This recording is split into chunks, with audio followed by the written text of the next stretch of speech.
morning, Ita ma'am. It's great to see you again. Do you remember my comic about the boy who grows flowers instead of hair?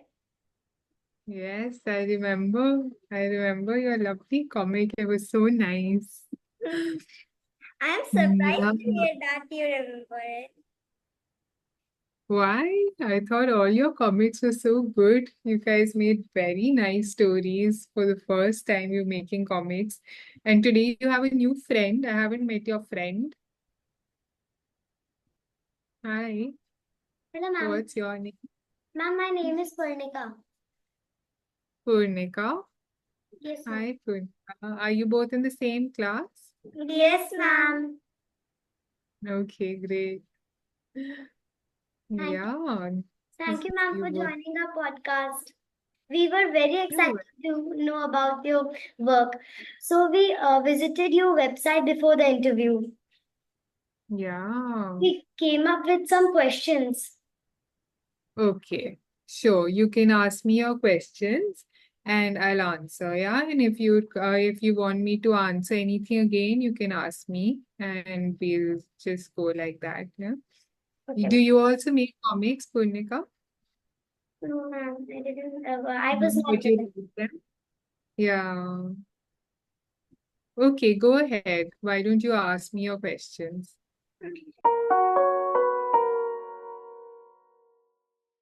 Ma'am, what does a visual artist do? Hmm. There are many kinds of visual artists. So, I think many of them we begin with drawing because that's something that begins so early, lots of children, young people, we draw. But then the visual artists who go into painting on canvases, visual artists who go into photography and working with different kinds of photography because there are many different kinds of cameras. And then the visual artists who make illustrations and design, graphic design and comics and just drawing with paper. So there are many different kinds of visual artists, and a lot of them go through visual art college.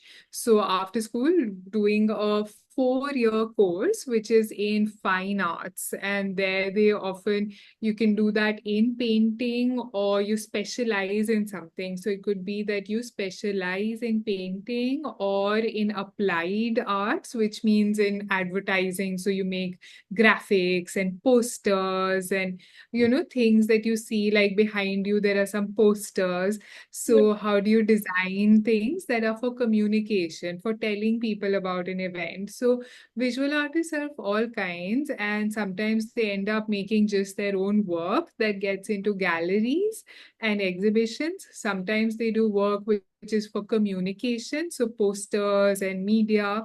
Sometimes they teach, so they teach art in schools, in colleges, universities. Sometimes they make illustrations. So I do illustrations and I do books and then I teach also. I take workshops, right? So that's how I do things.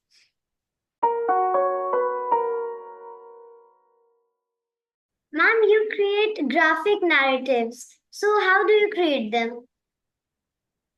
Huh. So my comics begin a lot of the time with something that I've experienced in my life. And so it could be a story of, I live in Delhi, so it could be a story of what I feel when I go walking out alone on the streets in Delhi and what are different people saying because I'm a woman walking alone in the city, and different people, they look at you in different ways. So it could be a comic about that. So, or it's an experience of being part of an event, a protest, or to save trees and forests. So, when I experience these things, then I want to record them. I want to tell other people through my drawings what I heard and what I experienced. So, it begins with the idea. It begins with this experience that's so powerful that I want to put it in drawings. Yeah. So I start to make notes and sketches in a sketchbook. So with pencil, I sketch what I heard. I sketch the people that I was talking to. Then I sketch the place that I was in. Was it a highway? Was it a forest? And then slowly I start to make a storyboard. What is a storyboard? It's a place where you can make like little sketches of what the comic will actually look like. So before starting the real book, it's to make like a plan, like a big plan. And that can be really messy. It's like lines all over the place. It's full khichdi is happening on a storyboard. But slowly then I realize what needs to go. You need to keep editing also, no? Because the comic, it doesn't have lots and lots of text. It has little bits of text and more drawing. So you keep editing, and slowly this image word format comes. So it takes a long time for making a comic.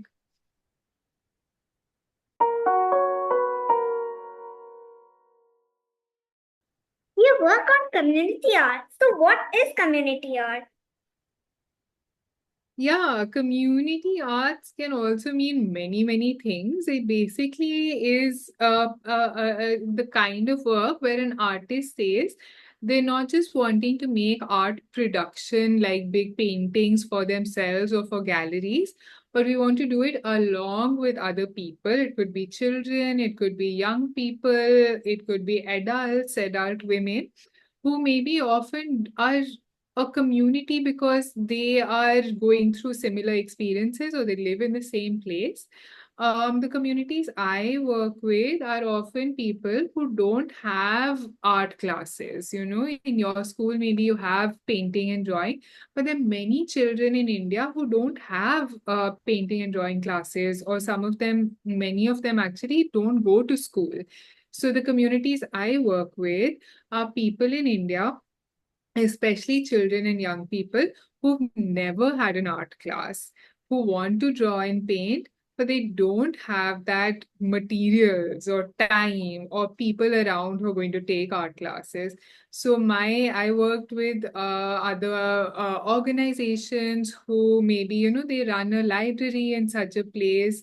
It's often in slum areas, it's often in villages in the country, and it gives me a lot of joy actually, because children over there are full of imagination. They love to draw and paint, but maybe they've never had a sketchbook. So it's really, really exciting to be able to engage with new places, new areas. And that's what for me community work means, to reach people where they don't already have this kind of work happening.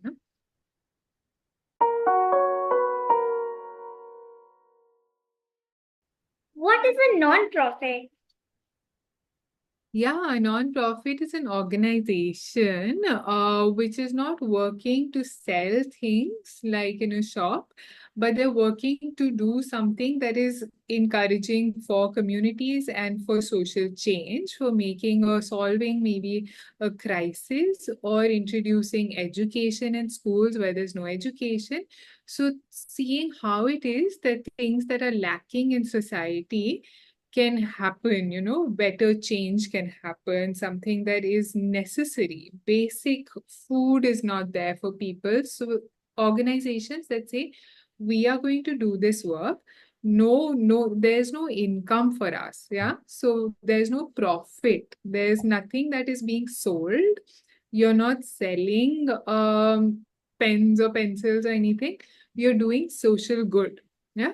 And so the money to support this is from people who want to give that money, like charity. So it's not selling like in a marketplace, it's doing good things for society and earning through charity.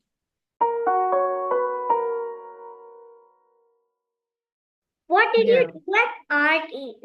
What did you do at ArtReach?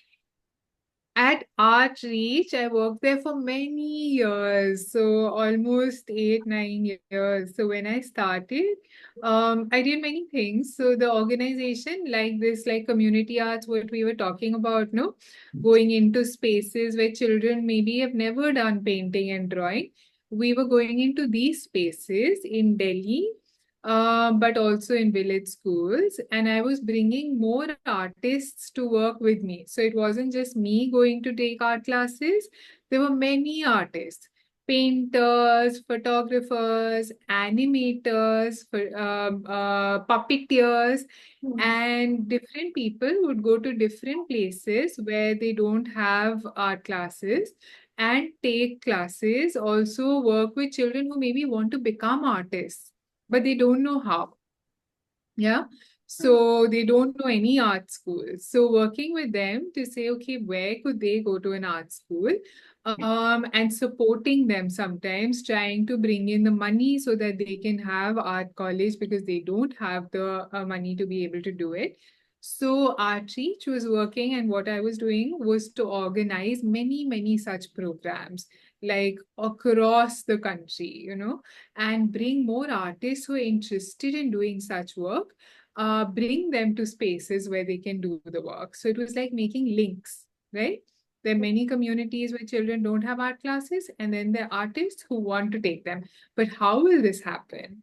So that was my work, and I ran many programs. And then we would do sometimes we do very nice exhibitions. The children in a community, like in a village school in Bihar, they made big paintings and drawings about the changes in their village. And then we had an exhibition in the school, in the village itself. So, and the whole village would come to see what if the children made. Yeah. So that also.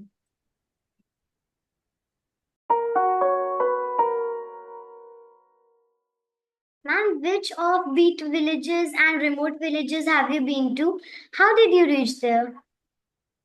Yeah, so like there's a village school in Bihar, there's villages in the northeast in Meghalaya, and then a village in Rajasthan. And then we've supported artists. I know artists, with them I worked in different places, supporting them to do their work because they're already in the village, right? Also in Uttarakhand, in the hills. So the way I work is to find people who are in their village who are already doing similar work, and then I work with them. So in Bihar, there's a school that is running, and somebody from that village, he started the school. He reached out to me saying, we don't have an artist who takes art classes, and our children really love to paint and draw. Will you come here? So then I planned with him, what can we do? Who are the children in the school? What is the language? What interests do they have? Are there farms around? What are the animals around? So he told me a lot about the school. And then we made a plan. And then I went there. And I also took an artist friend of mine. So two people went. And then for 1 week, we stayed in the village and we explored what is the kind of agriculture, what do they do with the cows and buffaloes. And we made big murals over there. And for them, it was also the first time that they're drawing and painting. So, and sometimes I go back to the same village school. Now I've gone many times to the same space because every time you go, you can do something new.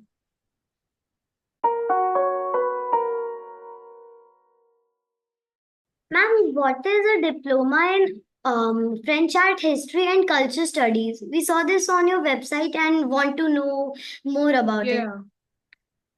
Sure. So it was 1 year that I was in, I had an exchange program, which means that the place that I was doing my college in Delhi, they had a link with a university in France where students from Delhi would go there and a student from there would come here.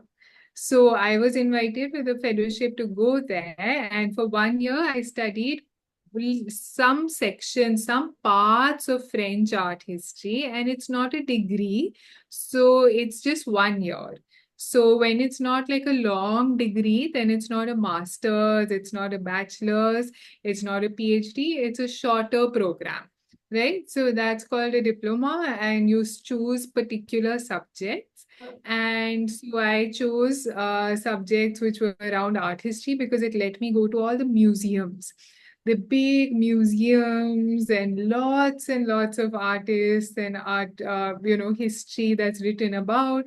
So I was able to do that with teachers, and it was really exciting to learn and also to experience how well the museums are kept.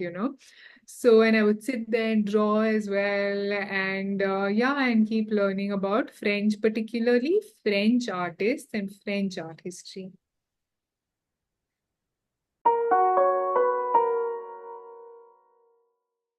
My understanding of feminist narrative is choosing what I want to be. What's yours?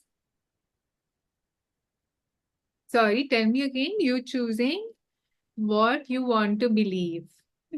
My understanding of feminist narrative is what I want to be. What's Yeah. yours? What's mine? Hmm. That's true. It's what I want to believe. Absolutely, you're right. And choosing for oneself, also looking at other, women in India who've done feminist work. What does that mean? It means doing work where it's for the rights of women, women to be able to go out in public space, women to be able to have the right to own land, own property. Who owns the houses we live in? Is it our father or our mother? Can mothers inherit the property? So these are fights that women have often led. We don't see enough women outside on the roads in India as many men as we see. Why is that? When there are forests being cut off, then women are the ones who often try and save the forest because they know what it will mean if the forests go. So for me, it's often also listening to these people, seeing what are other women saying.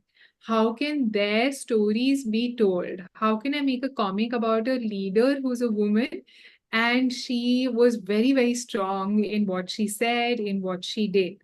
Right? So it's also saying, let's listen to these stories, let's tell these stories, and let's, encourage women together to think for ourselves, to talk together, to talk loudly and clearly and boldly of what we feel and what we think of our lives through storytelling also.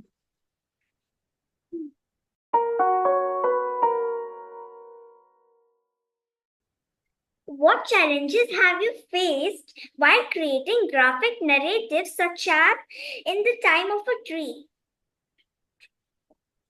Yeah, so I'm still creating this book. It's a long book about communities in India who live in the forest in Uttarakhand, and they are responsible for buffaloes herding. So they look after lots and lots of buffaloes, and they go migrating. They go up when it's summertime. They go far into the mountains with their buffaloes.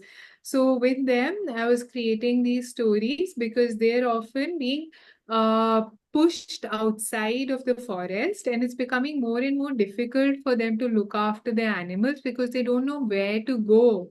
There's less forests, there's less place for them to take their animals. So it was challenging because it's not the community that I live in. I have to go there. It's far from my home. I have to go, I talk to them, they have other work. So, you have to always think about what the community, what their lives are, and how difficult their lives are. So, what time can I actually talk to them?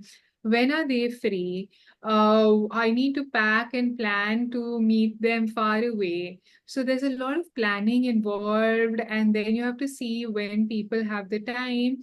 And often I have to go alone because it's hard to take like a big team. I'm doing this on my own. So I have to think of like, okay, when can I do this? How do I do this? Where will I stay? How will I, look after myself? And then I have to come back and I have to slowly put down the stories in a comic form. So it's a very long time, almost 4 years that it takes to slowly work on this, go there, do the interviews, and then come back and make the storyboard and slowly then talk to publishers because I won't publish the book. Another publisher, another organization will publish the book. So it takes a long time. So I have to stay confident also and keep telling myself, no, it'll happen. Yeah.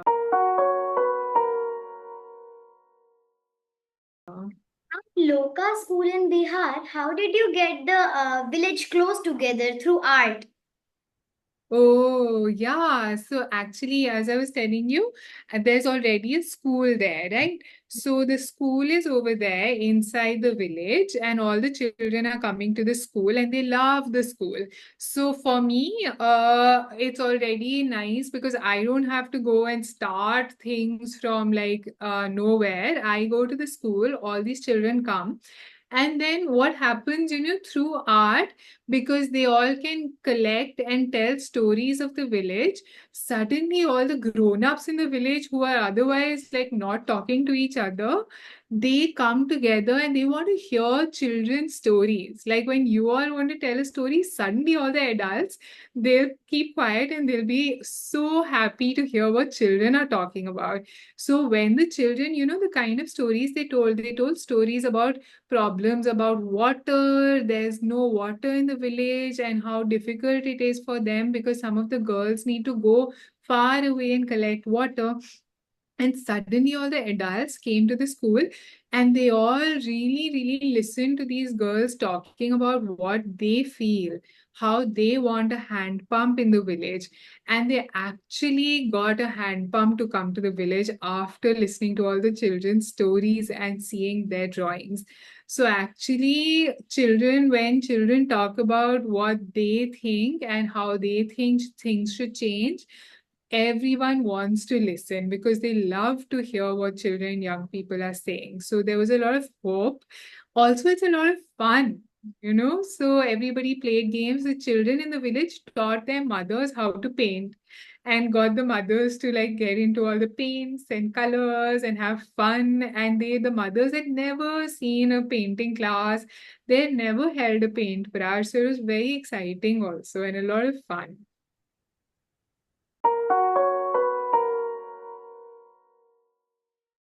We love the Khirki voice illustrations. How did you get the idea? Oh, yeah, that was also really fun. So that was again, a couple of friends of mine who started a newspaper. And it was not the newspaper like you get in the morning normally at your home. It was a newspaper of one small part of Delhi where there are communities from many, many countries who come here because maybe it's very difficult where they are living. So some people from Africa, some people from Afghanistan, and they're staying in Delhi. Some of them need medical attention, some of them are looking for work. So, this newspaper, the idea was that we'll just focus on this area and the different kinds of people and what are they doing, what kind of work are they doing. Somebody's a tailor, somebody's making Afghani food. So my role was to listen to these stories and make drawings of the kinds of food, kinds of work, kinds of spaces people are living, and just also some little drawings that can be between the stories. So in a newspaper, like you have cartoons and comics. So that was my role. And I really liked it because the newspaper would go back to this area and everybody in the area would read the newspaper.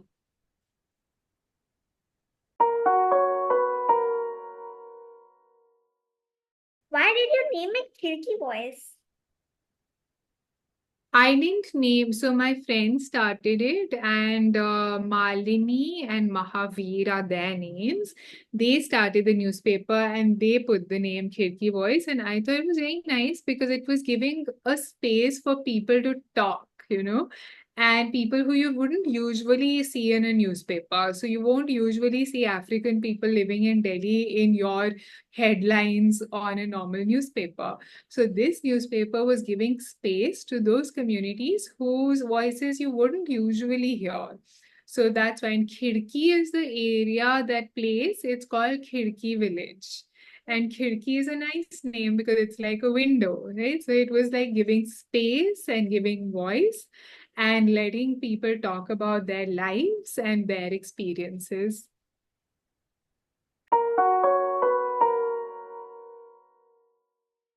How did you manage all three being a visual artist, art researcher, and an educator? Yeah, it's not easy. It's difficult. But I also feel like we don't have to be only one thing in life. You can be a scientist and a dancer. You can be an astronaut and a chef. Like, nobody's telling you need to be only one thing. And so I realized that I love to teach. I teach in universities. I also teach workshops. Like, I came to Varanasi and I worked with you all. And I love to make my own illustrations. So normally what it means is that I can't do everything at the same time. For some time in the year, I'll be teaching. And sometime in the year, I'll be going for research to make my comics. And then there'll be some time where I'm just making comics. So it's difficult because I need to keep planning, planning, planning, but it's also really enjoyable and everything connects to the other. Whatever I experience in research, I can tell in my classes. And the kind of ideas that I get while talking to my students helps me as an artist. So it's all connecting to each other, and I learn and grow and I experience new things. Okay, I think we have time for maybe one more question. What is your last question?